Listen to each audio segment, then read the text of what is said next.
Up at the start line now with the Queen Mother Challenge Cup. As we look into the boat there of the crew from the United States of America, Texas Rowing Center and Vesper Boat Club USA up against the Chinese national rowing team. The Olympic champions from Tokyo. China, USA.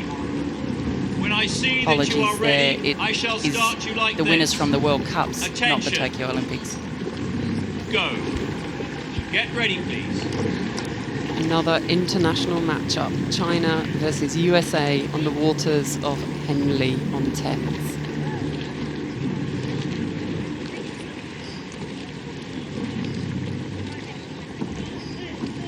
Queen Mother Challenge Cup, Chinese national rowing team. Attention. With the bronze medalists from the Tokyo Olympic Games up against the United States of America. This event is always tight, fast and furious. It's a test of getting power and technique out of the start. Who can be most effective, who can use their power most effectively. And it's a really slick start from the Chinese rowing team, putting a marker down right from the word go. There were just 2 seconds between their times yesterday. The USA came through beating New Zealand, really quite dominant. The New Zealanders had a good, powerful start, but the USA just rode straight through them and beat them in the end by 2 1/4 lengths. And now they're coming up against China, who beat the British team yesterday by half a length.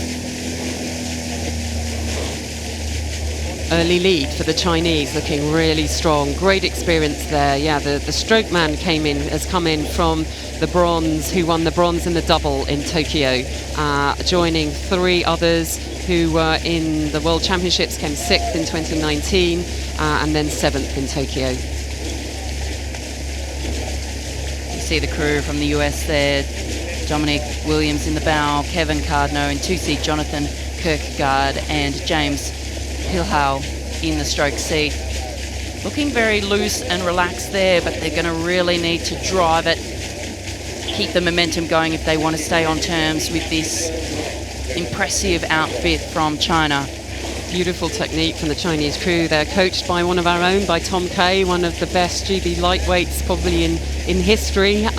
He used to be part of the Nottingham setup and who's really enjoying coaching out in China. And he was known himself for supreme blade work, and he's transmitting all of those lessons over to this crew. He was somebody who had great efficiency of technique, who understood how to move a boat with that real precision. You can see it there. There's no extra body movement. It's down very low. It's kind of, very horizontal.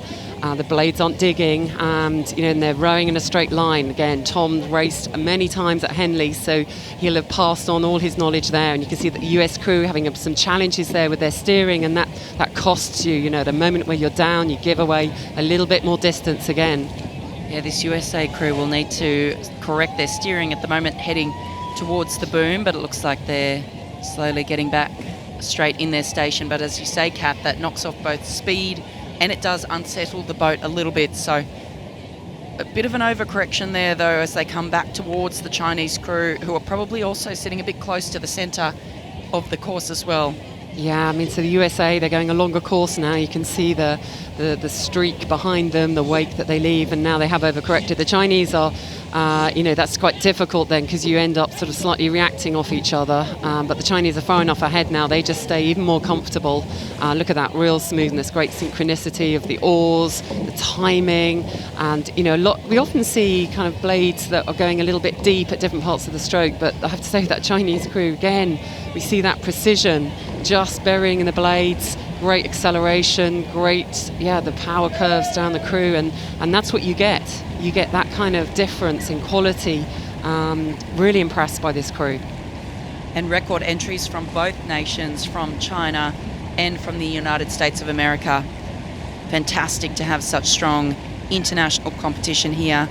The Chinese crew moves over into the centre of the course now, but they're not too concerned because they have well and truly clear water over the crew from the United States of America, from Texas Rowing Center and Vesper Boat Club.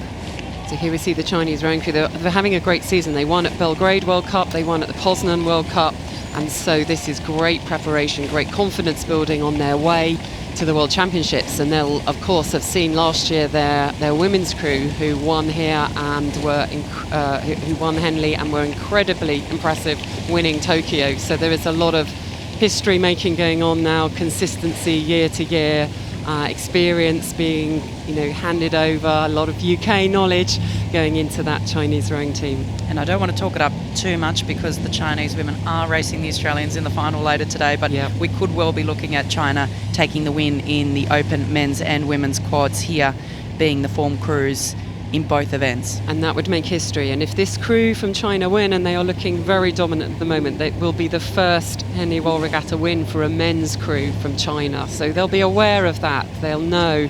They love the history that comes with being part of this event, something they had never experienced before.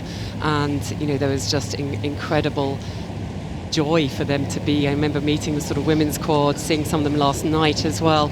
Really, really love being part of this regatta, and they are asking big questions at the moment of this US crew. In the stroke seat, James Pilhal, he's 208 centimetres tall, so I think that's close to 7 foot counts. So we can see he just looks incredibly easy with his length, with his stroke length, stroking the crew from the USA. Jonathan Kierkegaard at 3. He has good experience. He won at Henley in 2016. He won the Prince of Wales. And he's been part of the USA men's double this year.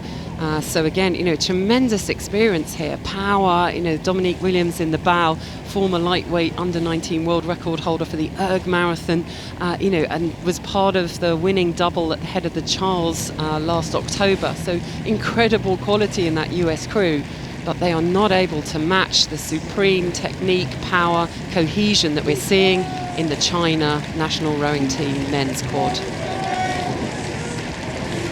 As they come past enclosures, huge appreciation for the quality, the absolute quality of rowing there. Oh, I've got a bit of steering happening for both these crews now. They're both too far in the middle.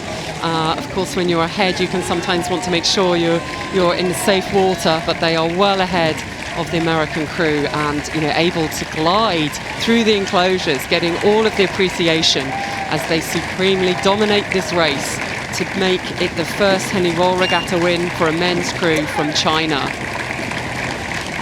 Dominant performance there from the World Cup winners in Belgrade and Poznan. So history is made. What an impressive row that was, and they're putting the marker down for the World Championships. They're setting the level for their Chinese women's quad to come later today, and well done to Tom Kay, their coach. What a great job he's been doing with them. Tell me what it means to the crew to win at Henley in Chinese.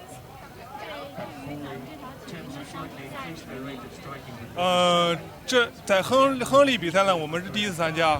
我觉得它不只是一个比赛，而且我觉得它是一个就是赛艇文化的交流，也是说像英国的这种强国赛艇需要我们去学习的地方有很多。所以说，我觉得来这里不只是比赛，更多的是值得我们学习的地方。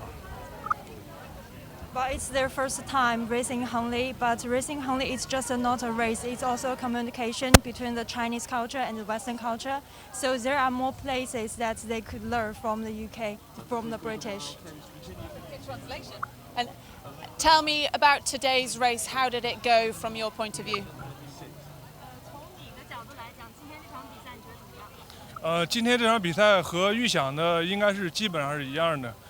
就是出门我们选取这种领先战术，而且过程跟我们教练布置的计划基本是一致的。